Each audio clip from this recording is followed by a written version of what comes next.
It's 5 o'clock in the morning, practice day 2 at Pikes Peak International Hill Climb. You remember Ben Schaefer, fearless leader of Team Unplugged Performance. Behind me is our Tesla Plaid race car. We ran the upper section yesterday, which is super rough.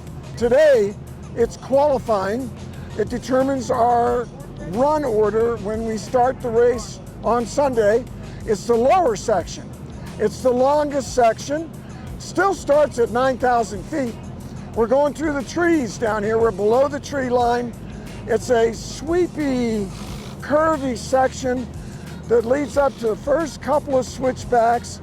I love this section because it's really like racing, and I think it's going to suit our car a lot better than the top section. Ben, can you run us through a little bit about what we've adjusted on the Plaid? Yeah, so it's been a crazy time.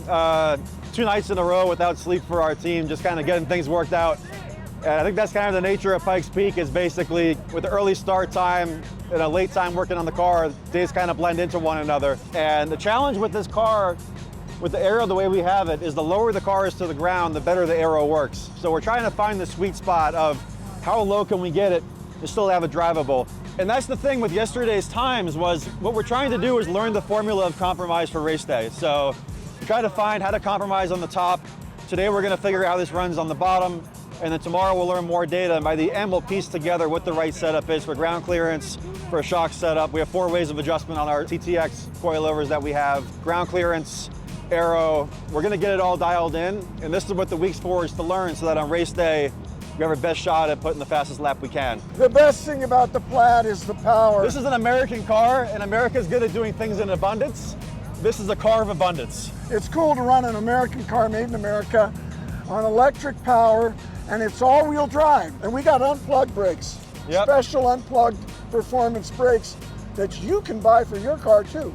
And it's a great feature on a Tesla because they're powerful and they're heavy, and that means you need really great brakes. And we're making them hurt out here, because everyone that races these cars usually runs 100% regen, which means the car is supporting them.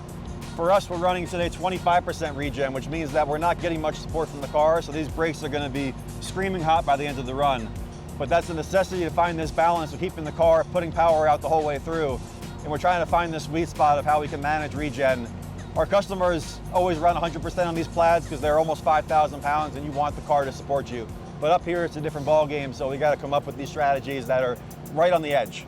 All right, second run. I got a feel for what the car's going to do, so I keep the power on much longer. Faster you cross the finish line, the faster your time.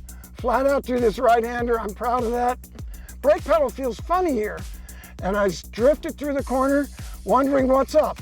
Flat out again, down to the right, quick corner, bending back uphill, apex late, make it stick, and carry speed through this simple 90, and we're heading for a guardrail corner. It's funny, I'm always worried about that guardrail, but it beats the trees and rocks. Heading into the S's, I love this section.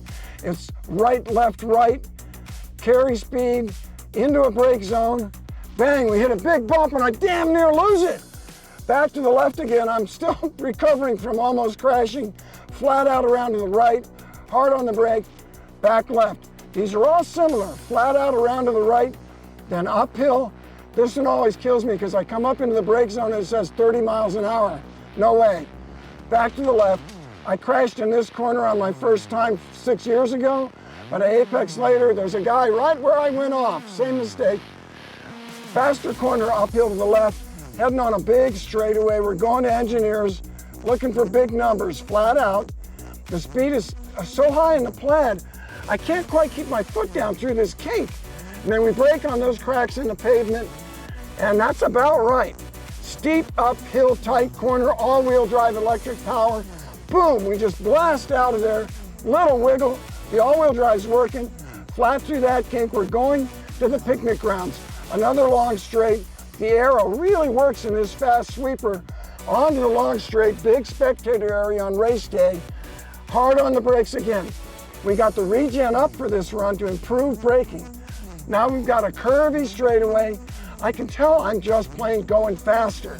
I trust the grip. The aerodynamic improvements are working.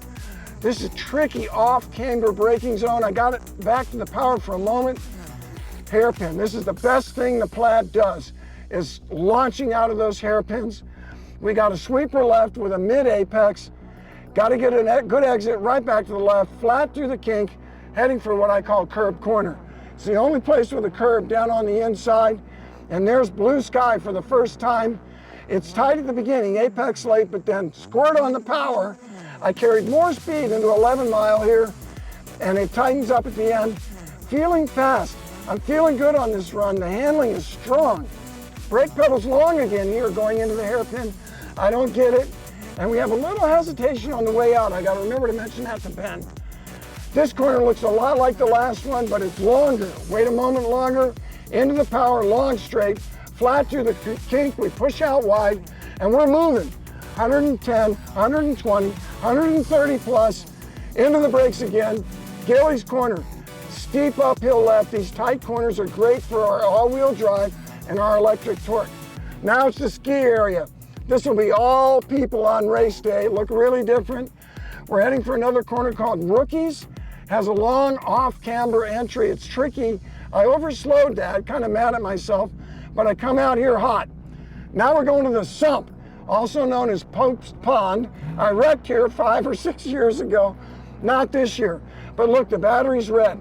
The regen has heated up that battery too quick. We're not going to be able to run as much, but we're near the end.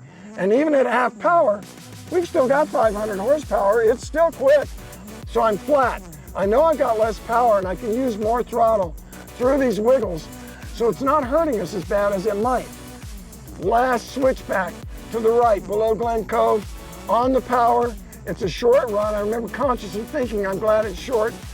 A little wider on the way in, tighter, tighter, tighter, tighter, and across the finish line. Practice day one. I think we got a good time down. Well, Ben, I'll tell you one relief is we went faster than we did last year.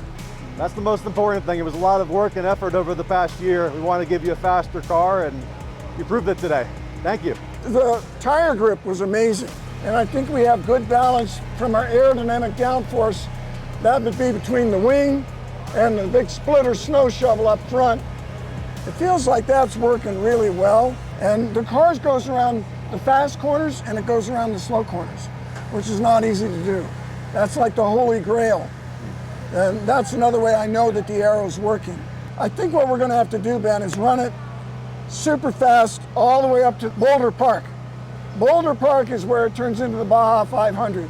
And there we're gonna have to just kind of survive. Play it smart and bring it home.